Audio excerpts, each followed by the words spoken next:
Yeah, I'm here about the puppy. Puppy was brought into a vet clinic. Right. Okay, puppy had a fractured leg. Right, I stepped on her. Okay, vet stated that you left. Money situation? No, I got 50 grand in the bank. Okay. The problem is that I think these places are kind of scams in a sense because the prices are outrageous. And I said, I'm not gonna have a $12 an hour employee splint the animal when I can do it myself for free. Can I see the pup? See what we're looking at? Yeah. All right, cool. Thank you, sir. Her dressing's pretty sloppy right now. Okay. But I just changed it this morning to see that if it was too tight, because she's whining a little bit. Okay. But let me. she's fine. Yeah, let me pick her up. Go so I couldn't see you. Now, what else did they say? Did they say that she needed pain med? Oh my goodness. It doesn't matter. I don't really want to talk to you. That you're here. You saw the dog. We're good, right? Right, right. Let's go. Well, I'm gonna hold on to the dog, okay? Why? Because I have to make sure what I want to do here. To be. She's splinted. She has to. Do you want? I took care of that. I'm gonna need Phoenix police out at my address that I'm at. I'm gonna have to seize an animal. When you take a dog to a vet and it needs extreme treatment and you get an x-ray and say, I'm gonna bring it home because I'm gonna do it, and then do it like this, oh, she could get it stuck on a chair, hit it on the wall. It not only that, but it's too tight on her little foot, and you can see that it's starting to swell. He put a Band-Aid on a bullet wound, and that's unacceptable. It's against the law. Got PD coming out. We're gonna seize the dog. He went back in the house, so I got no choice. But it's the best thing for the dog. Get her back to our shelter. Okay, he's coming out right now. Are you willing to owner surrender her? No, there's nothing wrong with her, dude. They showed me the x-ray. I said I can splint it. And I came home and I splinted it. And that's where we're at. Like, I don't... Well, actually, the splint you have on there is so janked, it's probably doing the dog worse.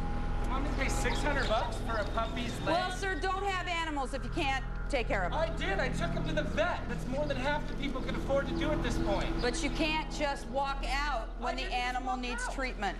Thank you. Have a great day.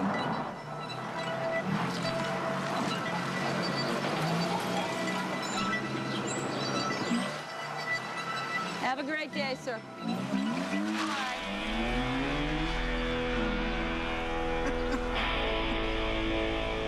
That's funny. Yeah, technically I have to seize the dog. You refuse to own or surrender it. Dog needs to be seen by a licensed vet to get the treatment it needs. Dog's not on pain meds. Dog needs a cast. So you've got a tibia, which is the long bone between your knee and the hock. In the case of this splint, it basically is wrapped around the toes and doing nothing to immobilize the hock or anything above the hock. It's entirely too tight and inappropriate. This hunk of metal is actually hurting the dog more than it's helping it. So basically, if you can imagine, if I have a fracture here on my forearm, if I have a 5-pound dumbbell there, that makes it that much worse because I've got 5 pounds dangling around there. Let's go ahead and we're gonna knock her completely out. We're gonna go ahead and get an x-ray to see exactly what's broken and go ahead and place an appropriate splint. Do you need to evidence bag this, AJ? It's a human finger splint. So he got it and then just bent it right back up. Yeah, that was a super duper job, huh? It would be highly efficacious, being that no part of that was actually attached to the bone in question.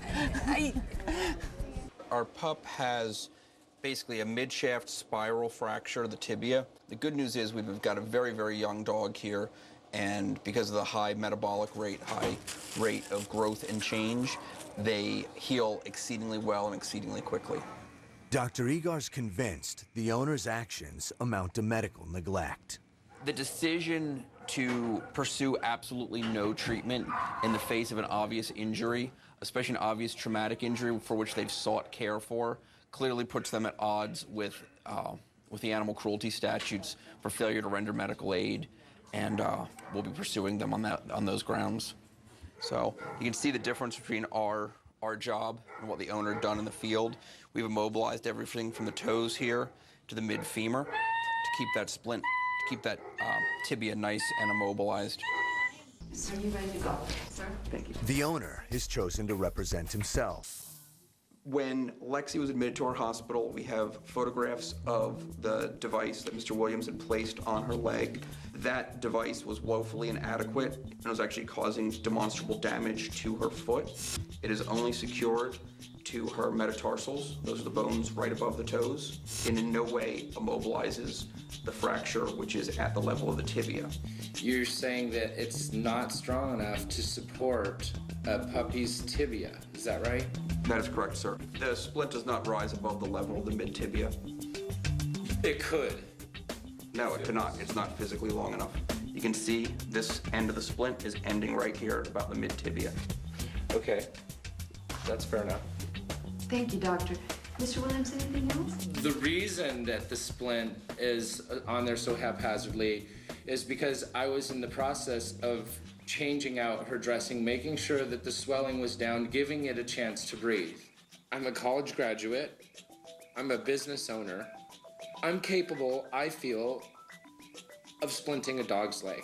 As long as the limb is immobilized, I feel that the bone, it will heal. I just didn't want to pay their exorbitant prices. Money's kind of tight, and I just didn't have the $700 to do it. The only other thing that I'd like to say is that I asked him if it was a cost issue, and he stated to me no, that he had over $50,000 in the bank. Yeah, I do have several. I've got a lot of money. It's a value issue. It's not a cost issue. I don't pay for things that I don't see the appropriate assigned value with. The court has considered the evidence. At this time, the court does find that the seizing officer had reasonable grounds to believe a seizure of the animal was required in order to protect the health of Lexi. You are required to post a $250 bond. Hearing is adjourned.